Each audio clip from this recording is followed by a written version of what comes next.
You might have wondered how AAA titles like GTA 5, Cyberpunk 2077 and Call of Duty run so smoothly on a gaming PC.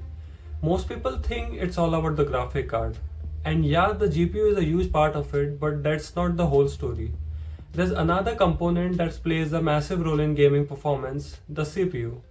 When it comes to gaming CPUs, AMD X3D processors are kind of another level. So what makes X3D so special? Well, AMD X3D chips come with something called 3D V-cache. In order to understand X3D processor, first we need to understand what processor cache is. You can think of a processor cache as a super storage that's stored on a CPU. Essentially, it acts as a bridge between the system RAM aka DRAM and the processor. It's often overlooked as a CPU specification in favor of core count and frequency, but it's still very important in determining the overall CPU speed. Processor cache generally comes in three levels: L1, L2, L3.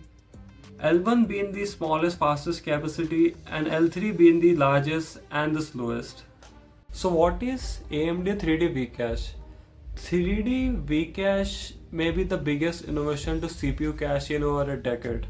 By stacking cache vertically and reducing the width of a die size, AMD has managed to stack almost 3 times as a L3 cache into their new processor. For example, we have AMD Ryzen 9 950 X3D has a stunning 128 MB of L3. On the other side, from Intel, we have Ultra 9 228K with 36 MB of L3.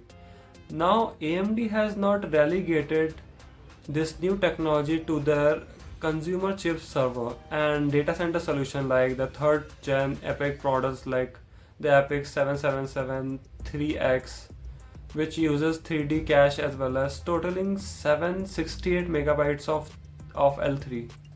So how does all this impact performance? Generally speaking, more cache means better, especially with programs that require repeated fetching of data. The CPU is essentially true with gaming, because gaming are essentially a collection of random calculation and calibration. They are constantly hitting the CPU to run those programs. In current market, AMD Ryzen 9 9950 X3D is a top tier 16 core processor with 144 megabytes of total L3. Do check that out in the video description. See you in the next video. Stick around and peace out.